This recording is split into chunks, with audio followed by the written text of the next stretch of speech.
Bonjour, je m'appelle Xavier Jeanvrin et aujourd'hui, si je fais cette vidéo-là, c'est pour vous expliquer ce que c'est que la psychologie quantique en 3 points. Tout d'abord, je vais vous expliquer comment l'information circule dans le champ quantique. Ensuite, je vais vous expliquer ce que c'est en grand 2 le corps énergétique. Et en grand 3, je vais vous expliquer, je vais vous donner les paramètres de la psychologie quantique. Allez, c'est parti!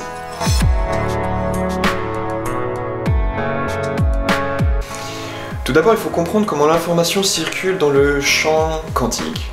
On sait que le monde est fait de matière. Je suis fait de matière, de molécules, de cellules, et ces cellules-là sont faites de molécules. Les molécules sont faites d'atomes, et ces mêmes atomes-là sont faits d'un noyau avec un électron qui tourne autour, et ce noyau-là est fait de protons et de neutrons.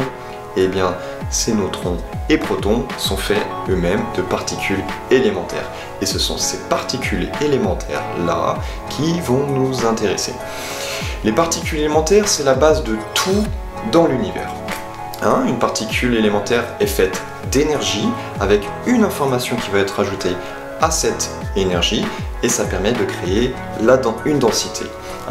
Donc, dans tout le monde est fait de densités différentes. Par exemple, l'air est composé de molécules ayant une certaine densité, et moi-même, en tant qu'être humain, je suis fait d'une certaine densité, une densité différente de celle de l'air. Et du coup, ça permet de créer une séparation. Mais la structure de base est la même, donc il y a unification. Et donc tout est relié et connecté avec des densités différentes. On appelle ça le champ quantique, un peu comme une toile internet, où l'information peut circuler librement et que tout est énergie et que tout est connecté. Prenons l'exemple du son. Il y a une source sonore et du coup les molécules elles s'entrechoquent et elles peuvent aller d'un point A à un point B. Et c'est pareil avec la pensée. La pensée est faite d'énergie et d'information. Et quand on pense à quelque chose, on émet une énergie qui va transporter l'information et qui va se fixer sur le champ quantique pour circuler librement dans le champ quantique. Ensuite, maintenant qu'on a compris ça, on va comprendre ce que c'est que le corps énergétique.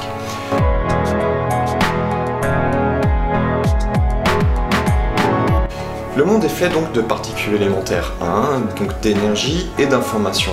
Et nous sommes entourés d'objets inanimés et nous sommes nous-mêmes des objets animés, on va dire. Un être humain est un objet animé. Donc nous sommes composés d'une structure physique, un corps physique, un corps psychique et un corps énergétique. Et c'est ce corps énergétique-là qui va nous intéresser ici. C'est cette facette énergétique qui donne une nouvelle dimension non comprise en science. Et c'est ce point-là qui fait la différence entre la physique et la métaphysique, la science et la spiritualité. Donc le corps énergétique, il est composé de centres énergétiques. Et ces centres-là fonctionnent comme des disques durs qui vont recueillir l'information énergétique provenant des émotions que l'on rencontre, que l'on connaît dans la vie.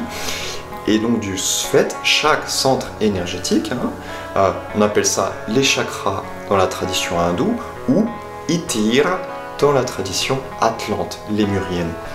Donc chaque centre énergétique a sa propre vibration. Plus on monte dans les centres énergétiques, dans les chakras, plus ça vibre.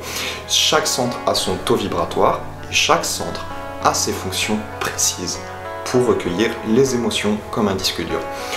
Donc pour les passer en vue, on a tout d'abord Nama qui est situé au niveau du coccyx, c'est le chakra racine, le centre énergétique racine. Ce centre énergétique-là permet de nous faire ressentir la réalité tridimensionnelle, de nous sentir comme un corps physique, évoluant dans un monde matériel, physique. Et donc du coup d'avoir cette expérience physique et d'être sûr de soi, de pouvoir évoluer. Ensuite, un petit peu au-dessus, 4 doigts en dessous, je dirais, du nombril, on a Erimena. C'est le centre énergétique, le centre de l'énergie sexuelle. C'est ce centre énergétique-là qui permet de faire naître l'impulsion en nous, la créativité, les lancements. Et c'est sur ce centre énergétique-là que naissent tous nos désirs, tous nos souhaits, tous nos « je veux ».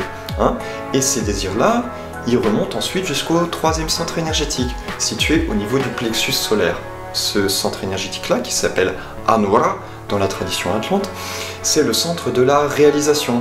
Hein, c'est là que sont inscrites toutes nos qualités, toute notre vocation externe, et c'est là que sont transformés tous nos désirs qui proviennent du deuxième centre énergétique. Hein, c'est là aussi qu'est enregistré toute notre fonctionnalité, tout notre ego, qui peut donner naissance à des subpersonnalités, qui donnent naissance à des masques si on connaît des déséquilibres au troisième centre énergétique. Ensuite, si on monte un petit peu au-dessus, on a Ilakama. C'est le centre de la... C'est un centre, c'est le premier centre spirituel, hein, qui a déjà une vibration supérieure aux trois centres inférieurs. Et c'est le premier centre spirituel, hein, c'est là que naît tout l'amour inconditionnel, c'est là que naît toute l'empathie. Et du coup, c'est là que naît aussi l'intuition. On a une grande partie de notre intuition qui provient du chakra du cœur. Voilà. Ensuite, on va monter un petit peu plus haut, on a Mirala.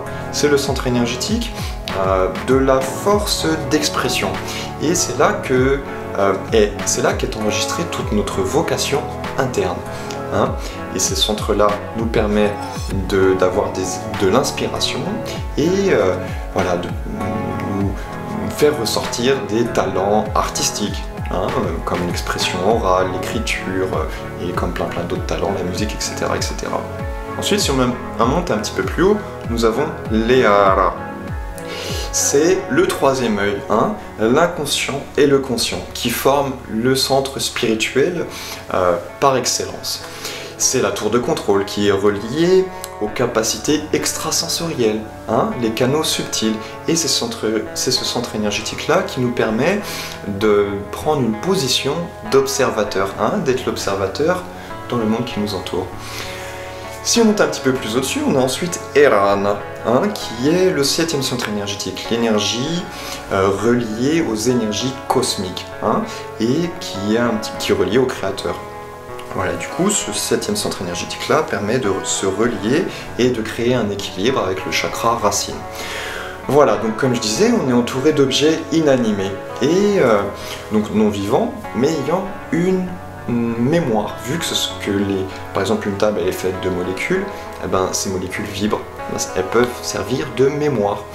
Mais nous, en tant qu'objets animés, nous sommes des êtres vivants qui sont animés par une âme, donc c'est ça qui fait la différence, et parce qu'il y a un corps énergétique qui permet de créer un support mémoire pour vivre une expérience qui sera transmise à l'âme. Donc nous avons l'être humain, une entité physique faite d'énergie, densifiée, et évoluant dans un monde fait d'énergie. De ce fait, on peut passer au troisième point, les paramètres de la psychologie quantique.